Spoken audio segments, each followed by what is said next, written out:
হযরতে আবু বকর বললেন, ইয়া রাসূলুল্লাহ, ইয়া হাবিবাল্লাহ, ওগো আল্লাহর নবী, আপনি আর আল্লাহ ছাড়া এটা আর কেউ জানে না।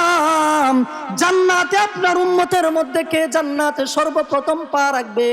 নবীজি বলেন, আবু বকর তুমি কি জানো না? আবু বকর বলে না, রুইয়া কাল্লাতি রাআইতা হাযা বিশাম। ও আবু বকর, আমার নবুয়তের দলিল তুমি শামে গিয়ে সর্বপ্রথম জানলা। আবু বকর রে, জান্নাতে সর্বপ্রথম কে পা রাখবে এটা কি তুমি জানো না? কুতবাতে জুলফিকারের ভিতর আল্লাহর কুতুব লেখে, জান্নাতের মধ্যে সর্বপ্রথম যে পা রাখবে আল্লাহর নবীর উম্মতের মধ্যে, সে সাধারণ কোনো ব্যক্তি না, সে সাধারণ কোনো মানুষ না। আল্লাহর নবী সেদিন ডাক দিয়ে বলেছিলেন, আবু বকর তুমি কি জানো তোমার মর্যাদা আল্লাহর কাছে কত? হযরতে আবু বকর বলেন, লা ইয়া রাসূলুল্লাহ, না হে আল্লাহর রাসূল, আমার জানা নাই। এবার বিশ্ব নবী ডাক দিয়ে বলে, আবু বকর হিজরতের কথা কি তোমার মনে আছে? আবু বকর তোমাকে শুধু আমি একবার দরজার মধ্যে গিয়ে নক করলাম, দরজাটা খুলে দিলা। আবু বকর সেদিন ডাক দিয়ে বলেছিলাম, আবু বকর তোমাকে ডাক দিতে দেরি হলো, দরজাটা খুলতে দেরি হয় নাই। ও আবু বকর আপনি কি ঘুমান নাই? আপনি কি বিশ্রাম করেন নাই? আবু বকর ডাক দিয়ে বলেছিলেন, ইয়া রাসূলুল্লাহ, ইয়া হাবিবাল্লাহ, আজ থেকে 1 বছর পূর্বে যখন আপনি বলেছিলেন আমাকে নিয়ে আপনি হিজরত করবেন, কোন বর্ণনায় আসছে 2 বছর পূর্বে। ইয়া রাসূলুল্লাহ, ওই 1 বছর পূর্বে থেকে আজ পর্যন্ত আমি আবু বকর কোনো দিন বিছানায় পিঠ লাগাই নাই। বলি সুবহানাল্লাহ। আল্লাহ তাআলা বলেন, ফি জান্নাতি ইয়াতাসাআলুন আনিল মুজরিমিন মা সালাকাকুম ফি সাকার। জান্নাত আর জাহান্নামীদের মধ্যে একটা সাক্ষাৎ হবে, দেখা হবে। জান্নাত আর জাহান্নামীদের মধ্যে যখন একটা সাক্ষাৎ হবে, দেখা হবে, জান্নাতীরা জাহান্নামীদেরকে প্রশ্ন করবে, এ জাহান্নামীরা, তোমরা যে আজকে জাহান্নামে আছো, কোন জিনিস তোমাদেরকে জাহান্নামে নিয়ে আসছে? জাহান্নামীরা তখন 4টা আমলের কথা বলবে, এ জান্নাতি ভাই, দুনিয়াতে থেকে আমরা এই 4টা আমল করি নাই, তোমরা করেছ। তোমরা আমল করার কারণে আল্লাহ তাআলা দিয়েছে জান্নাত, আর আমরা আমল না করার কারণে আল্লাহ দিয়েছে জাহান্নাম। তাহলে বোঝা গেল জান্নাতে যাওয়ার 4টা আমল আছে। কথা বলেন ঠিক কিনা? এই 4টা আমলের কথা আল্লাহ তাআলা সূরা মুদ্দাসসিরের 43 নং, 44 নং, 45 নং, 46 নং এই 4টা আয়াতের ভিতর 4টা আমলের কথা বলেন, যে বান্দা এই 4টা আমল যদি জমিনে থেকে তুমি পালন করে কবরে আসো, ওয়াদা দিলাম আমি রব তোমার কবরকে জান্নাতের বাগান বানায় দেব। বলি সুবহানাল্লাহ। তাহলে এই 4টা আমল কি আমাদের জানার দরকার আছে না নাই? এবার জান্নাতীরা জাহান্নামীদেরকে প্রশ্ন করতেছে, এ জাহান্নামীরা, তোমরা আজকে জাহান্নামে আসছো 4টা আমল না করার কারণে। এই 4টা আমল কি আমরা জানতে চাই, আমরা শুনতে চাই। 1 নম্বরে জাহান্নামীরা বলবে, ক্বালু লাম নাকু মিনাল মুসাল্লিন।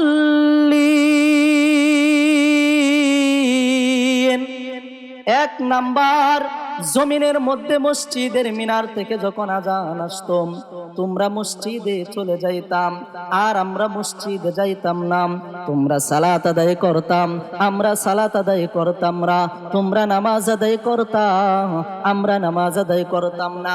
আজকে নামাজ পড়ার কারণে রব্বে কারীম তোমাদেরকে দিয়েছে জান্নাত, আর নামাজ আমরা না পড়ার কারণে ওয়ালিল্লাযীনা কাফারু বিরাব্বিহিম আযাবু জাহান্নাম। আল্লাহ তাআলা নামাজ না পড়ার কারণে আমাদেরকে দিয়েছে জাহান্নাম। এবার চিৎকার দিয়ে আওয়াজ দিয়ে বলুন, জান্নাতে যাওয়ার 1 নাম্বার আমল কি? নামাজ কি মুখে মুখে বললে হবে নাকি নামাজ পড়তে হবে?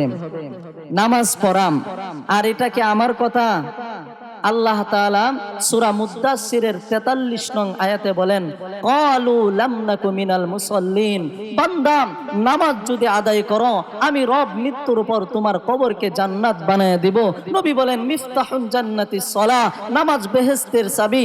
আউয়ালু মা ইউহাসাবু বিহিল আবদু ইয়াউমাল কিয়ামাতিস সালাহ, কিয়ামতের দিন আল্লাহর সামনে যখন বান্দা দাঁড়াইবে, দুনিয়ার ব্যাংক ব্যালেন্সের হিসাব নিবে না, সর্বপ্রথম আল্লাহ তাআলা হিসাব নিবে সালাতের হিসাব, নামাজের হিসাব। ফারিকুন ফিল জান্নাহ, হিসাব যদি মিলে যায় চলে যাও জান্নাতে, ওয়া ফারিকুন ফিস সাঈর, হিসাব যদি না মিলে তাহলে চলে যাও জাহান্নামে। বলি নাউজুবিল্লাহ। নবীজির কাছে একজন সাহাবী আসলেন, বুখারী শরীফের হাদিস। বেদুইন সাহাবী অর্থাৎ গ্রাম্য সাহাবী নবীজির কাছে আয়েশা বলতেছে, ইয়া রাসূলুল্লাহ, আমাকে এমন 4টা আমলের কথা বলেন যেই আমল করলে আমি জান্নাতি। বলি সুবহানাল্লাহ। নবীজি 4টা আমলের কথা বলছেন, যে 4টা আমল যদি তুমি করো তাহলে তুমি জান্নাতি। এই 4টা আমলের কথা আমাদের জানার দরকার আছে না? সাহাবী বললেন, ইয়া রাসূলুল্লাহ, কি আমল জানতে চাই। নবীজি 1 নাম্বার বলেন, লা তুশরিক বিল্লাহ, তুমি কখনো আল্লাহর সাথে শিরিক করবা না। 2 নাম্বার, ওয়া আকিমিস সালাম, তুমি সালাত আদায় করবা। 3 নাম্বার, ওয়া আতুজ যাকাত, যাকাত যদি ফরজ হয় যাকাত আদায় করবা। 4 নাম্বার, ওয়া সাওমু রমাদান, রমজান মাসের রোজা তুমি রাখবা। এই 4টা আমল যদি করো তাহলে তুমি জান্নাতি।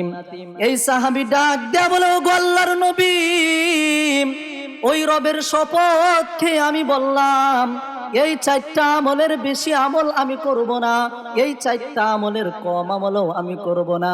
এবার বিশ্বনবী সাহাবায়ে কেরামদেরকে ডাক দেয়া বলে, সাহাবীরা, জান্নাতি মানুষ কি তোমাদের দেখতে মন চায়? যদি জান্নাতি মানুষ দুনিয়ার মধ্যে দেখতে মন চায়, আমার ওই সাহাবীর দিকে তাকাও, জান্নাতি মানুষ দেখতে পারবা। বলি সুবহানাল্লাহ। তাহলে এই 4টা আমল করলে সাহাবী যেহেতু জান্নাতের সুসংবাদ শুনতে পারছে, তার মানে আপনি আমিও যদি এই 4টা আমল করতে পারি তাহলে আল্লাহ তাআলা আপনাকে আমাকেও জান্নাত দিবে। ঠিক কিনা বলেন? শুধু তাই না, কিছু মানুষের দিকে আল্লাহ তাআলা কিয়ামতের দিন তাকাবেনও না, কথাও বলবেন না, তাদেরকে পবিত্রও করবেন না, অপবিত্র অবস্থায় তাদেরকে জাহান্নামে দিবে। সহিহ মুসলিম শরীফের 196 নম্বর হাদিস, নবী করিম সাল্লাল্লাহু আলাইহি ওয়াসাল্লাম বলেন, সালাসাতুলা কালিমাতুল্লাহ, 3 শ্রেণীর মানুষ ইয়াউমাল কিয়ামা, কিয়ামতের দিন তাদের দিকে আল্লাহ তাআলা তাকাইবেন না। কিয়ামতের দিন 3 শ্রেণীর মানুষের সাথে আল্লাহ কথাও বলবেন না। কিয়ামতের দিন 3 শ্রেণীর মানুষকে আল্লাহ পবিত্রও করবেন না। অপবিত্র অবস্থায় এই মানুষগুলাকে আল্লাহ তাআলা জাহান্নামের মধ্যে পুরবে। 1 নাম্বার, শাইখুন জানিন, ওই বৃদ্ধ, যেই বৃদ্ধ অবস্থায় জিনা করে, আল্লাহর নবী বলেন সে মৃত্যুর পর কিয়ামতের ময়দানে তার দিকে আল্লাহ তাকাবেন না, তার সাথে আল্লাহ কথাও বলবেন না, তাকে অপবিত্র অবস্থায় তাকে জাহান্নামের মধ্যে পুরবে। বলে নাউজুবিল্লাহ। 1 নাম্বার শাইখুন জানিন, যেই বৃদ্ধ অবস্থায় বেবিচার করে অর্থাৎ জিনা করে।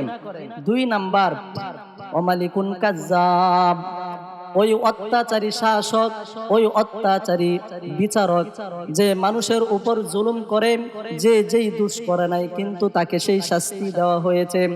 ওমালিকুন কাজ্জাব, আল্লাহর নবী বলেন কিয়ামতের ময়দানে রব্বে কারীম তার দিকে তাকাবেন না, তার সাথে কথাও বলবেন না, তাকে আল্লাহ পবিত্রও করবে না। ওয়ালিল্লাযীনা কাফারু বিরাব্বিহিম আযাবু জাহান্নাম, অপবিত্র অবস্থায় তাকে জাহান্নামের আগুনের মধ্যে আল্লাহ পুরবে। বলে নাউজুবিল্লাহ।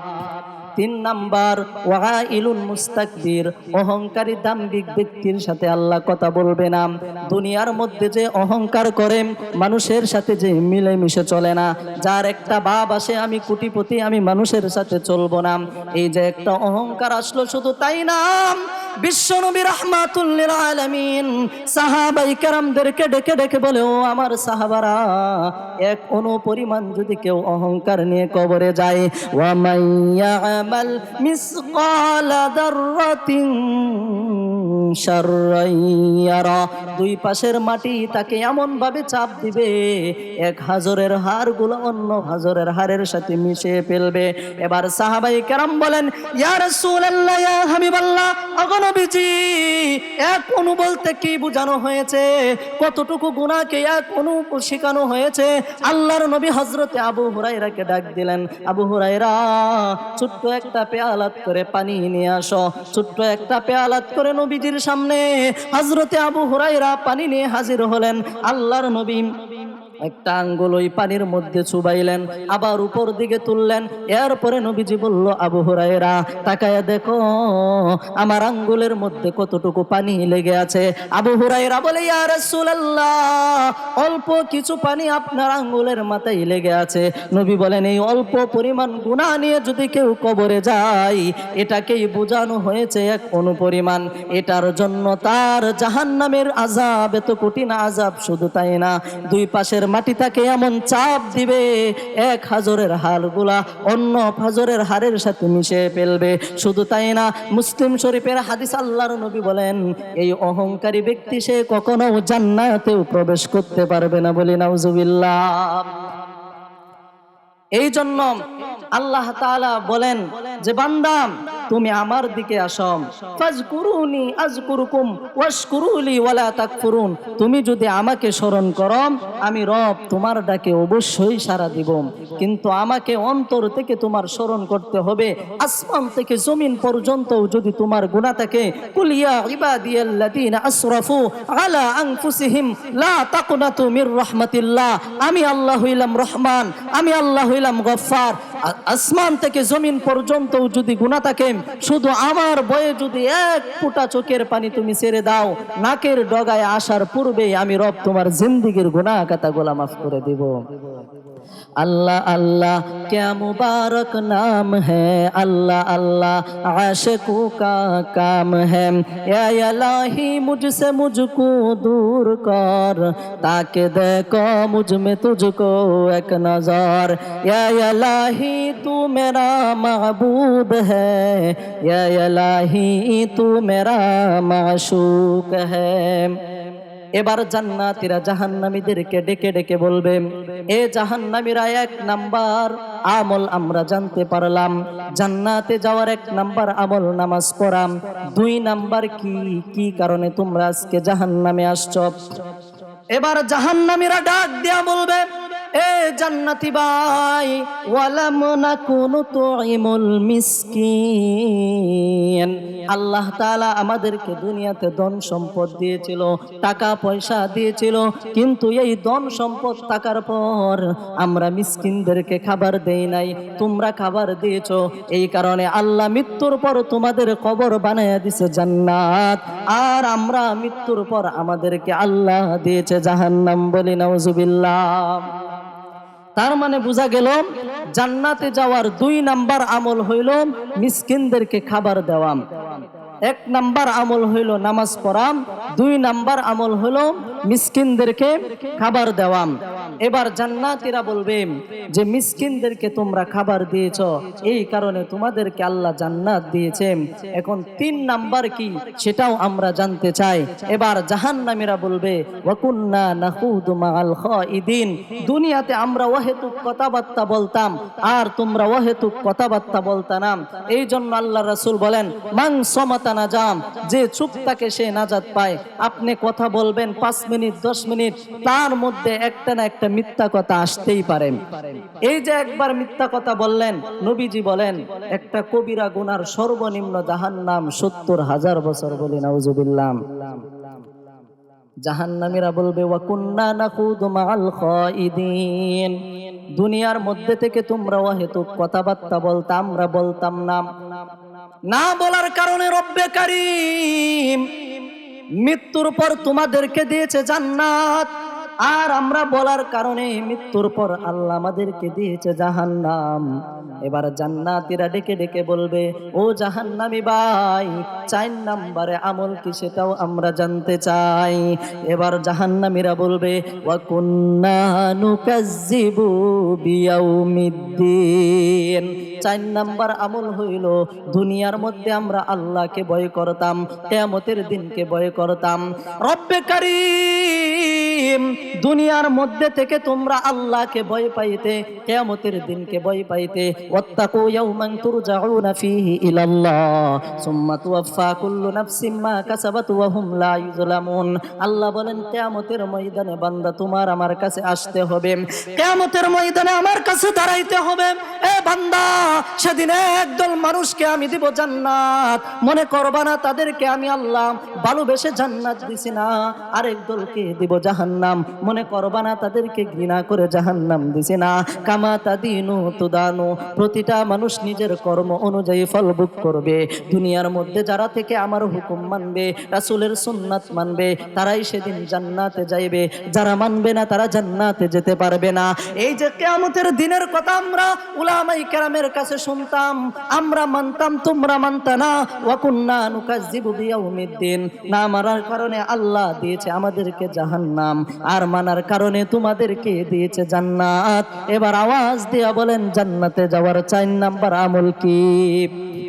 কিয়ামতের দিনকে ভয় করা। আল্লাহর সামনে যে আপনার আমার দাঁড়াইতে হবে, এটা কি বিশ্বাস করেন না? কিয়ামতের দিন আপনার আমার দাঁড়াইতে হবে, কিয়ামতের দিন আপনার আমার হিসাব দিতে হবে। এই কারণে আল্লাহর রাসূল বলেন, তিরমিজি শরীফের 2352 নম্বর হাদিস, আল্লাহর নবী বলেন, আল্লাহুম্মা আহইনি মিসকিনান ওয়া আমিতনি মিসকিনান ওয়াহশুরনি ফি জুমরাতিল মাসাকিন ইয়াউমাল কিয়ামা। আল্লাহর কাছে দোয়া করো, আল্লাহুম্মা আহইনি মিসকিনান, হে আল্লাহ আমার হায়াত দুনিয়াতে মিসকিন অবস্থায় দিও, ওয়া আমিতনি মিসকিনান, এবং মিসকিন অবস্থায় মৃত্যু দিও, ওয়াহশুরনি ফি জুমরাতিল মিসকিন, মিসকিনদের সাথে আমার হাসর করায়ো ইয়াউমাল কিয়ামা, কিয়ামতের দিন। কারণ মুহাদ্দিসিনে কেরাম এর ব্যাখ্যা লেখেন যে মিসকিনের হিসাব আল্লাহ কম নিবে, বলি সুবহানাল্লাহ।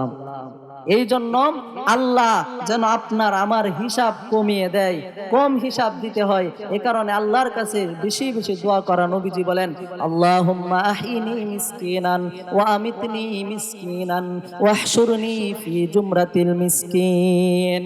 আল্লাহর নবী সর্বদাই ইয়াউমাল কিয়ামা এই দোয়াটা পড়তেন।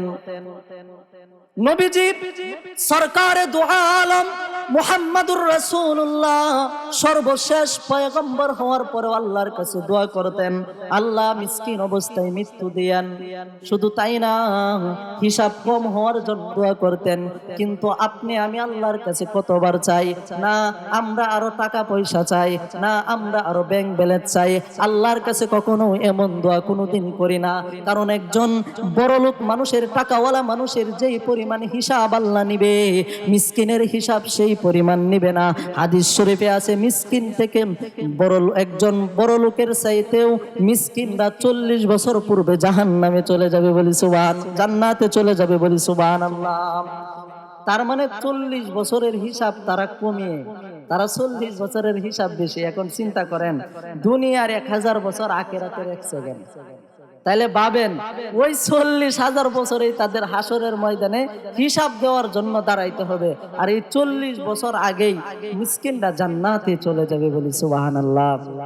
এই জন্য আল্লাহর নবী বলেন, তোমরা আল্লাহর কাছে বেশি বেশি দোয়া করো, কারণ কিয়ামতের ময়দানে এত কঠিন হিসাব হবে, এত কঠিন হিসাব হবে। কোন মানুষ আল্লাহর আদালতে আল্লাহ যদি হিসাব চাই, মানুষ হিসাব দিয়ে জান্নাতে যেতে পারবে না।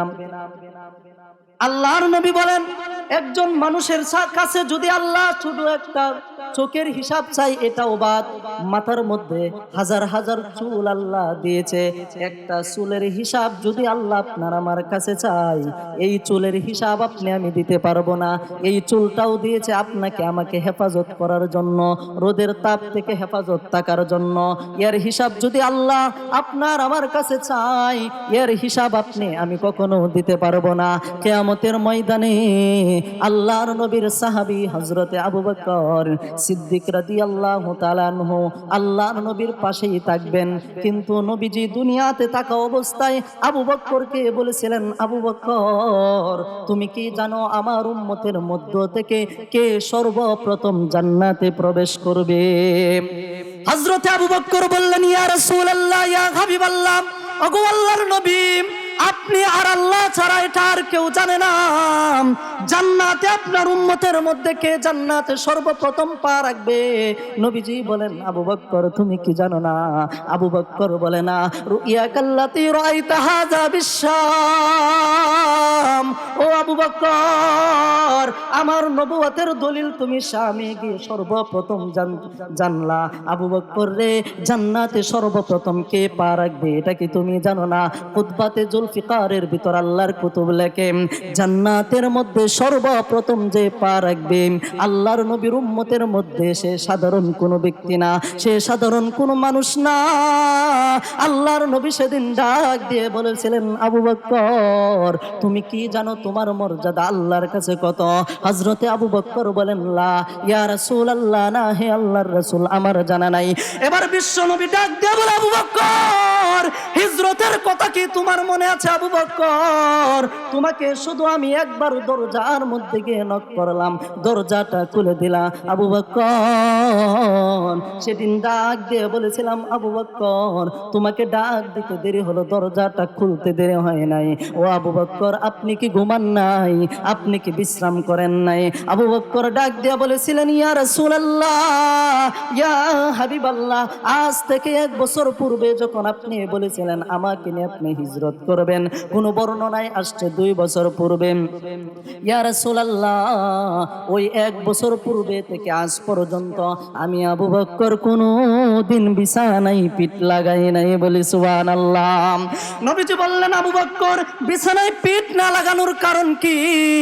এবার সিদ্দিক আকবর আবু বকর বলেন, ইয়া রাসূলুল্লাহ, ইয়া হাবিবাল্লাহ, আপনি আমার দরজার সামনে আইসা নক করবেন আর বলবেন, আবু বকর দরজাটা খোলো।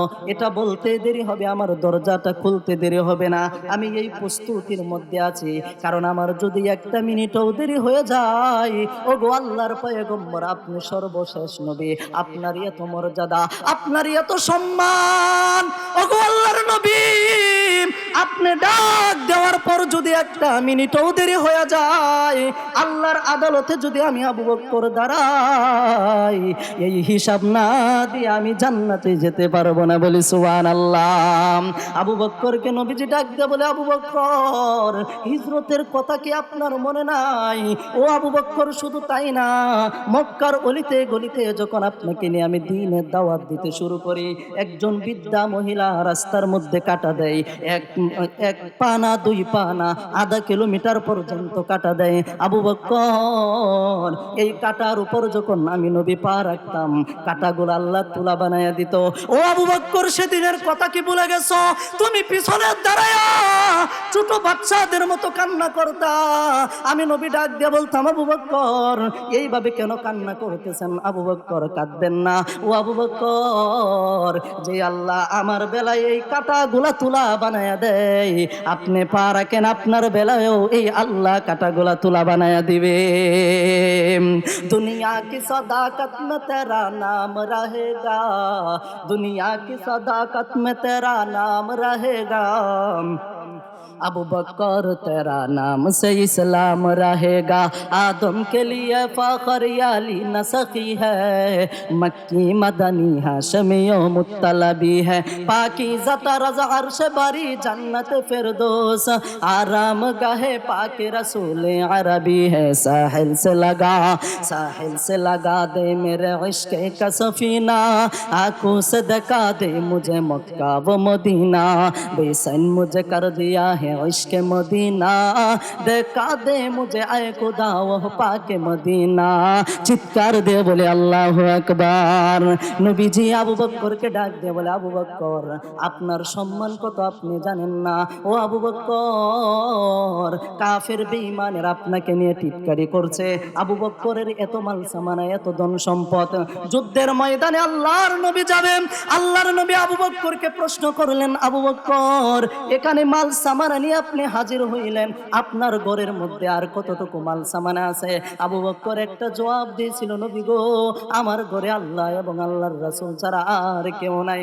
নবীজি হযরতে উমরকে ডাক দিয়া বলে, ও উমর, লাউ কানা বাদি নবিয়ুল্লাহ কানা উমর। ও উমর দাঁড়াও, তোমার ঘরে কি রেখে আসছো আর এখানে কি নিয়ে আসছো একটু বলো। উমর ডাক দিয়া বলে, নবী গো, আমার মাল সামানা থেকে 3 বন্ট করলাম, 2 বন্ট এখানে নিয়ে আসলাম, 1 বন্ট স্ত্রীর সন্তানের জন্য রেখে আসলাম। আল্লাহর নবী ডাক দিয়ে বলে, আবু বকর, মা নাফানি ফি মালি কত্তু, মা নাফানি ফি মালি। আবু বকর, নবীজি সেদিন বলেছিলেন, আবু বকর, তোমার মাল সামানা ইসলামের জন্য যত প্রয়োজন হয়েছে, অন্য কোন সাহাবাই কেরামের মাল সামানা এত প্রয়োজন হয় নাই। ও আবু বকর, আপনি কি ভুলে গেছেন এইসব অতীত? আবু বকর রে, আমার জবান থেকে শুনুন, আল্লাহ জানিয়ে দিয়েছে আমার উম্মতের মধ্য থেকে সর্বপ্রথম আপনি জান্নাতে পা রাখবেন, বলি সুবহানাল্লাহ। আবু বকর জান্নাতে পা রাখবে, এটা কিসের কারণে? নবীকে ভালোবাসার কারণে, নবীজিকে মুহাব্বত করার কারণে।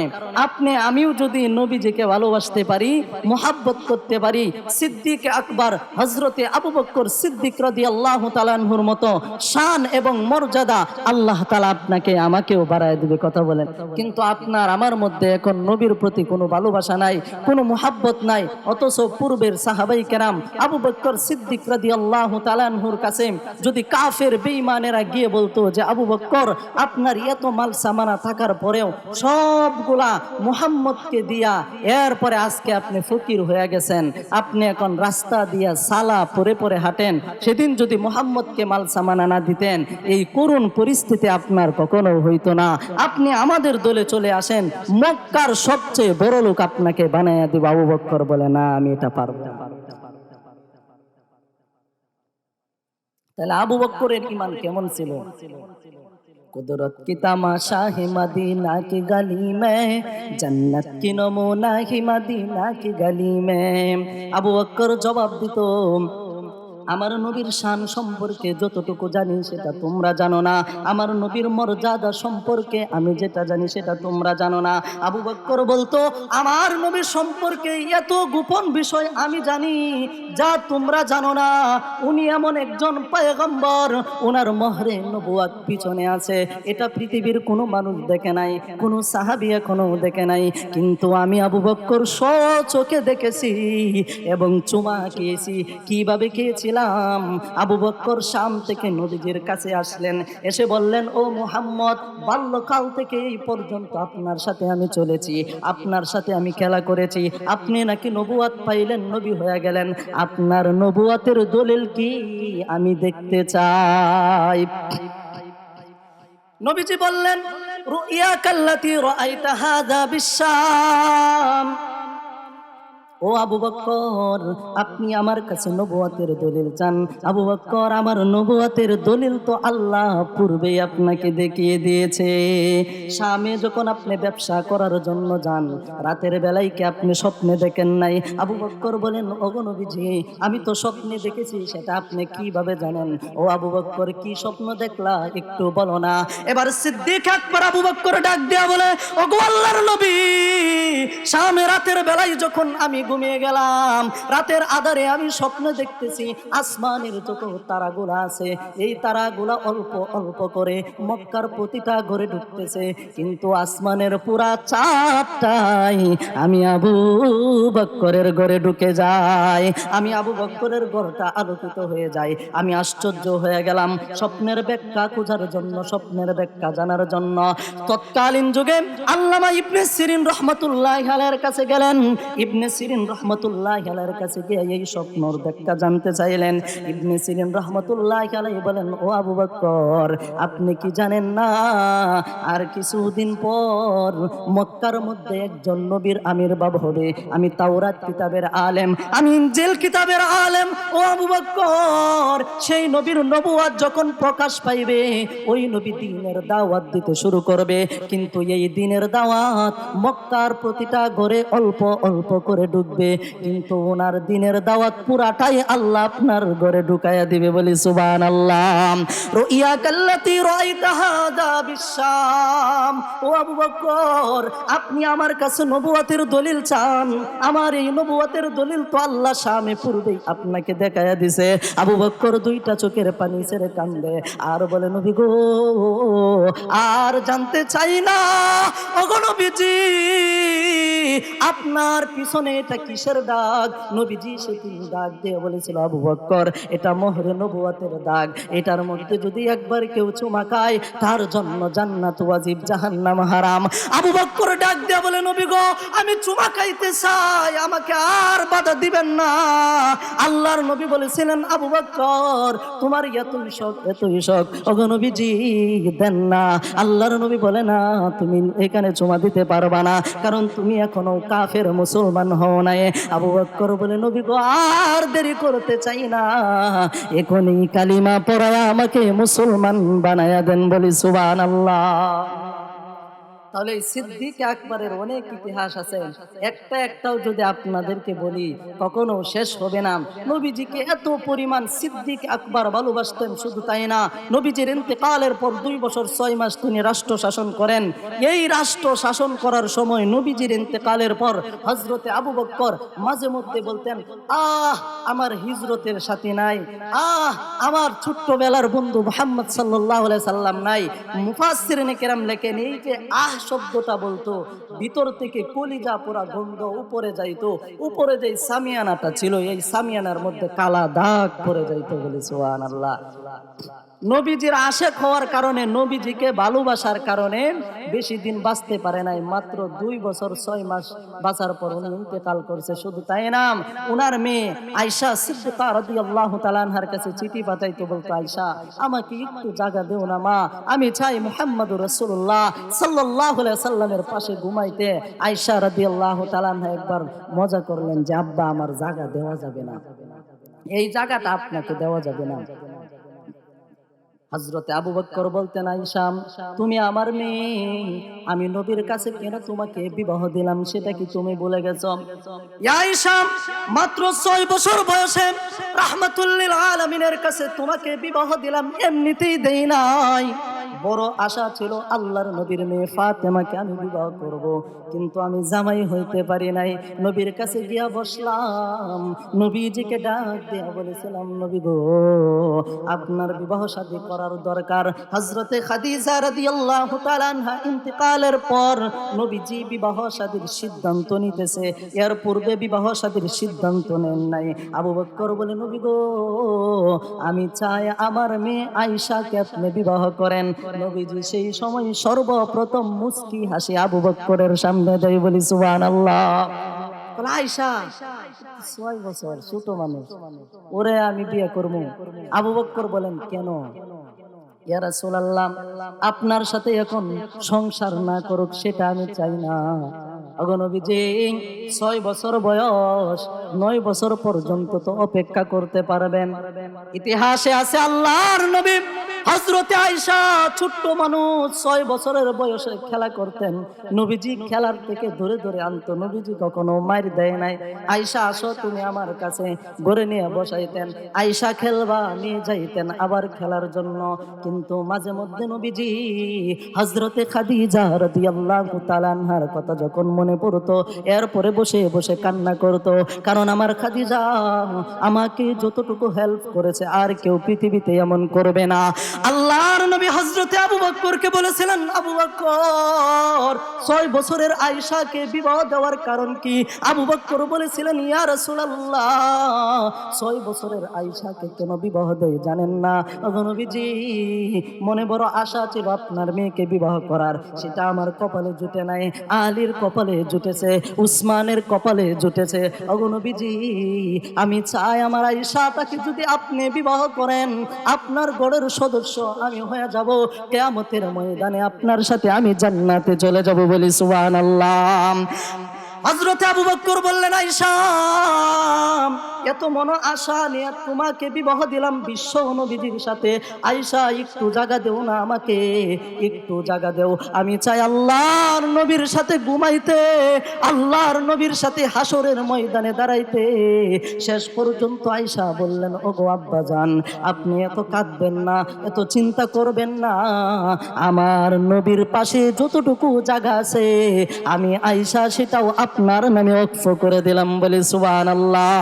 হযরতে আবু বকরের ইন্তেকাল হয়ে যায়, হযরতে উমর এরপরে চিঠি পাঠাইতে শুরু করে আয়েশার কাছে, ও আয়েশা একটু জায়গা দেও না, আমার মনেও বড় আশা আল্লাহর পয়গম্বরের সাথে ঘুমাইতে, আল্লাহর পয়গম্বরের সাথে হাসরের ময়দানে দাঁড়াইতে।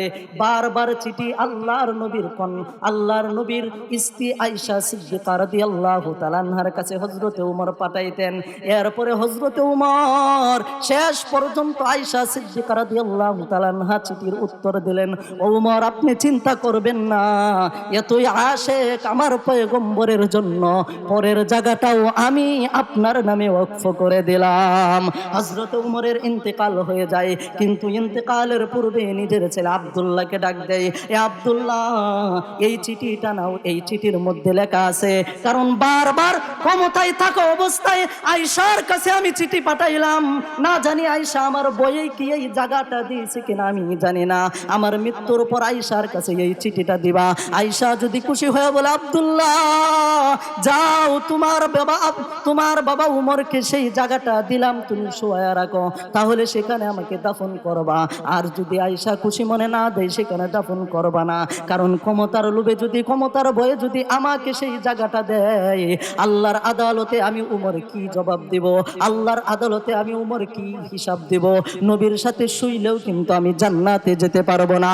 হযরতে উমরের চিঠি হযরতে আয়েশা সিদ্দিকা রাদিয়াল্লাহু তাআলা আনহার কাছে আব্দুল্লাহ দিলেন। আয়েশা বললেন, ও আব্দুল্লাহ, তোমার বাবা আল্লাহ কি এত ভয় পায়, আবার নবীকেও এত ভালোবাসে, তোমার বাবা কি আমার মনের কথা বুঝতে পারে নাই? আমি ক্ষমতার ভয়ে দেই নাই, অন্তর থেকেই খুশি মনে দিলাম, হযরতে উমরকে নবীর পাশে দাফন করে দাও। বলি সুবহানাল্লাহ। তো সাহাবাই কেরাম নবীজিকে এত পরিমাণে ভালোবাসতো যা আপনার আমার মধ্যে এখন আছে। নবীজি বলেন, লা ইউমিনু আহাদুকুম হাত্তা আকুনা হাব্বা ইলাইহি মিন ওয়ালিদিহি ওয়া ওয়ালাদিহি ওয়ান নাসি আজমাইন। তোমার স্ত্রী, তোমার সন্তান, সব কিছুর চেয়ে যদি আমি নবীকে ভালো না বাসতে পারো, তাহলে তুমি কখনো জান্নাতে যেতে পারবা না, প্রকৃত মুমিন হতে পারবা না, মুত্তাকি হতে পারবা না। তাই আল্লাহর নবীকে আপনার আমার জীবনের চেয়ে ভালোবাসার দরকার আছে না নাই? জোরে বলেন। কিন্তু আমরা নবীজিকে ভালোবাসবো কি করে? নবীজির জিন্দেগি সম্পর্কেই জানি না, নবীজির জিন্দেগি সম্পর্কেই জানি না। নবীজির ইন্তেকালের পর এই আয়েশা সিদ্দিকা রাদিয়াল্লাহু তাআলা আনহার কাছে একজন সাহাবী আসলেন, এসে বললেন, ইয়া আয়েশা, হে আয়েশা, আমাদের নবীজির জিন্দেগি সম্পর্কে বলুন, আমাদের নবীজি কেমন ছিল এই বর্ণনা আমাকে দেন। তখন আয়েশা সিদ্দিকা রাদিয়াল্লাহু তাআলা আনহা বললেন, তোমরা কি কুরআন পড়া ছেড়ে দিয়েছো? কানা খুলুকুল কুরআন, 30 পারা কুরআন তোমার রাসূলের জিন্দেগি। বলি সুবহানাল্লাহ। 30 পারা কোরআন আমার নবীর জিন্দেগি কিভাবে হয়? আপনি কোরআনকে প্রশ্ন করুন, কোরআন বলো তো দেখি, রাসূল আকরাম সাল্লাল্লাহু আলাইহি সাল্লাম দুনিয়াতে আসছে সবার পরে, কিন্তু আল্লাহ রাব্বুল আলামিন সৃষ্টি করেছে সবার আগে। দুনিয়াতে আসার পূর্বে আমার নবীর নাম কি ছিল? কোরআন বলেন, মুবাশশিরুম বিরাসূলি ইয়াতি মিন বাদি ইসমুহু আহমদ। আপনি কোরআনকে প্রশ্ন করুন, কোরআন বলো তো দেখি, রাসূল আকরাম সাল্লাল্লাহু আলাইহি সাল্লাম দুনিয়াতে আসার পর উনার নাম কি ছিল? কোরআন বলে, মুহাম্মাদুর রাসূলুল্লাহ ওয়া মা মুহাম্মাদুন ইল্লা রাসূল মা কানা মুহাম্মাদুন আবা আহাদিম মির রিজালিকুম। আপনি কোরআনকে প্রশ্ন করুন, কোরআন বলো তো দেখি, রাসূল আকরাম সাল্লাল্লাহু আলাইহি সাল্লাম জন্মগ্রহণ করেছে কোন শহরে? আমাদের এই ময়মনসিংহ শহরে নাকি ঢাকা শহরে? কোরআন বলে, লা উকসিমু বিহাযাল বালাদ ওয়া আনতা হিল্লুম বিহাযাল বালাদ। আপনি কোরআনকে প্রশ্ন করুন, কোরআন বলো তো দেখি, রাসূল আকরাম সাল্লাল্লাহু আলাইহি সাল্লাম বসবাস করতেন কোন গ্রামে? আমাদের এই উত্তরপাড়া গ্রামে নাকি আতকাপাড়া গ্রামে? কোরআন বলে, ওয়াহাযাল বালাদিল আমিন। আপনি কোরআনকে প্রশ্ন করুন, কোরআন বলো তো দেখি, রাসূল আকরাম সাল্লাল্লাহু আলাইহি সাল্লামের চেহারাটা কেমন ছিল? কোরআন বলে ওয়াদ-দুহা ওয়াল-লাইলি ইযা সাজা। আপনি কোরআনকে প্রশ্ন করুন, কোরআন বলো তো দেখি রাসূল আকরাম সাল্লাল্লাহু আলাইহি সাল্লামের চক্ষু মোবারকগুলা কেমন ছিল? কোরআন বলে আলাম নাজআল্লাহু আইনাইন। আপনি কোরআনকে প্রশ্ন করুন, কোরআন বলো তো দেখি রাসূল আকরাম সাল্লাল্লাহু আলাইহি সাল্লামের যে জিহ্বা ছিল টুট, সেই সম্পর্কেও তুমি কিছু জানো নাকি? কোরআন বলে ওয়ালিসানা ওয়া শাফাতাইন। আপনি কোরআনকে প্রশ্ন করুন, কোরআন বলো তো দেখি রাসূল আকরাম সাল্লাল্লাহু আলাইহি সাল্লামের কথাবার্তাটা কেমন ছিল? কোরআন বলে ওয়ামা ইয়ানতিকু আনিল হাওয়া ইন হুয়া ইল্লা ওয়াহয়ু ইউহা। আপনি কোরআনকে প্রশ্ন করুন, কোরআন বলো তো দেখি রাসূল আকরাম সাল্লাল্লাহু আলাইহি সাল্লামের যে বুক ছিল সিনা, এই সম্পর্কেও তুমি কিছু জানো নাকি? কোরআন বলে আলাম নাশরাহ লাকা সাদরাকা। আপনি কোরআনকে প্রশ্ন করুন, কোরআন বলো তো দেখি রাসূল আকরাম সাল্লাল্লাহু আলাইহি সাল্লাম নাকি ইতিম ছিল, জন্মের পূর্বেই বাবা হারাইছে, সত্যি কি ইতিম ছিল কিনা? কোরআন বলে আলাম ইয়াজিদকা ইয়াতীমান ফাআওয়া। আপনি কোরআনকে প্রশ্ন করুন, কোরআন বলো তো দেখি রাসূল আকরাম সাল্লাল্লাহু আলাইহি সাল্লামের ডান হাত সম্পর্কেও তুমি কিছু জানো নাকি? কোরআন বলে ওয়ামা রমাইতা ইজ রমাইতা ওয়ালাকিন্নাল্লাহ রমা। আপনি কোরআনকে প্রশ্ন করুন, কোরআন বলো তো দেখি রাসূল আকরাম সাল্লাল্লাহু আলাইহি সাল্লামের বাম হাত সম্পর্কেও তুমি কিছু জানো নাকি? কোরআন বলে ইয়াতুল্লাহি ফাওকা আইদিহিম। আপনি কোরআনকে প্রশ্ন করুন, কোরআন বলো তো দেখি রাসূল আকরাম সাল্লাল্লাহু আলাইহি সাল্লাম যে চলাফেরা করতেন মক্কা থেকে মদিনা, মদিনা থেকে সিরিয়া, এই সম্পর্কেও তুমি কিছু জানো নাকি? কোরআন বলে কুল সিরু ফিল আরদ। আপনি কোরআনকে প্রশ্ন করুন, কোরআন বলো তো দেখি রাসূল আকরাম সাল্লাল্লাহু আলাইহি সাল্লামের ঘুমটা কেমন ছিল? কোরআন বলে ইয়া আইয়ুহাল মুজাম্মিল কুমিল লাইলা ইল্লা কালিলা ইয়া আইয়ুহাল মুদ্দাসসির কুম ফাআনজির। আপনি কোরআনকে প্রশ্ন করুন, কোরআন বলো তো দেখি রাসূল আকরাম সাল্লাল্লাহু আলাইহি সাল্লাম তো আমাদের মতো বিবাহ শাদী করেছেন, ওনার স্ত্রী সম্পর্কেও তুমি কিছু জানো নাকি? কোরআন বলে ইয়া আইয়ুহান নাবিয়্যু কুল্লি আজওয়াজিকা। আপনি কোরআনকে প্রশ্ন করুন, কোরআন বলো তো দেখি রাসূল আকরাম সাল্লাল্লাহু আলাইহি সাল্লামের কাছে যে মেয়ে সন্তান জন্মগ্রহণ করেছে, ওনার মেয়েদের সম্পর্কেও তুমি কিছু জানো নাকি? কোরআন বলে ওয়া বানাতিকা। আপনি কোরআনকে প্রশ্ন করুন, কোরআন বলো তো দেখি রাসূল আকরাম সাল্লাল্লাহু আলাইহি সাল্লাম যে বিবাহ শাদী করেছেন, ওনার শ্বশুরদের সম্পর্কেও তুমি কিছু জানো নাকি? কোরআন বলে ওয়াল্লাযীনা মাআহু। শ্বশুর তো একজন না, আরো আছে আশিদ্দা ওয়া আলাল কুফার। আপনি কোরআনকে প্রশ্ন করুন, কোরআন বলো তো দেখি রাসূল আকরাম সাল্লাল্লাহু আলাইহি সাল্লামের যে মেয়েদের জামাই আছে, জামাই সম্পর্কেও তুমি কিছু জানো নাকি? কোরআন বলে রুহামা উবাইনাহুম তারাহুম রুকআন সুজদান ইয়াবতাগুনা ফাদলাম মিনাল্লাহি ওয়া রিদওয়ানা। আপনি কোরআনকে প্রশ্ন করুন, কোরআন বলো তো দেখি রাসূল আকরাম সাল্লাল্লাহু আলাইহি সাল্লাম যে দুনিয়াতে আসছে, একটা তো মাকসাদ আছে, উদ্দেশ্য আছে। আজকে এখানে বক্তারা আসতেছে, একটা উদ্দেশ্য আছে, ওয়াজ করবে। নবী যে দুনিয়াতে আসছে, একটা তো মাকসাদ আছে, উদ্দেশ্য আছে। উদ্দেশ্যটা কি? কোরআন বলে মা আতাকুমুর রাসূলু ফাখুযুহু ওয়া মা নাহাকুম আনহু ফান্তাহু ওয়াত্তাকুল্লাহ। আপনি কোরআনকে প্রশ্ন করুন, কোরআন বলো তো দেখি রাসূল আকরাম সাল্লাল্লাহু আলাইহি সাল্লামের চরিত্রটা কেমন ছিল? নবীজির চরিত্রটা কি নেইমারের মতো ছিল, নাকি মেসির মতো ছিল, নাকি কাকার মতো ছিল? কোরআন বলে আরে না, পৃথিবীর কোন মানুষের চরিত্রের মতো আমার নবীর চরিত্র না। আল্লাহ কসম কে কে কোরআনে বলেন নুন ওয়াল কলামি ওয়া মা ইয়াসতুরুন মা আনতা বিনিআমাতি রাব্বিকা বিমাজনুন ওয়া ইন্না লাকা লাআজরান আযীম ওয়া ইন্নাকা লাআলা খুলুকিন আযীম। আমার হাবিবের চরিত্র খুলুকে আযীম চরিত্র, আমার নবীর চরিত্র উত্তম চরিত্র। ও মুসলমান, পূর্বের কোন নবীর চরিত্রের সার্টিফিকেট আল্লাহ কোরআনে দেয় নাই, আমার নবীর চরিত্রের সার্টিফিকেট আল্লাহ কোরআনে দিয়েছে। এরপরেও যদি কোনো নাস্তিক আর মুরতাদ বলে যে আমার নবী 6 বছরের আয়েশাকে দর্শন করেছে, আমার নবী মরুভূমির ডাকাত ছিল, ওই নাস্তিকের জায়গা শাহজালালের পবিত্র বাংলায় হবে না। কথা বলেন ঠিক কিনা?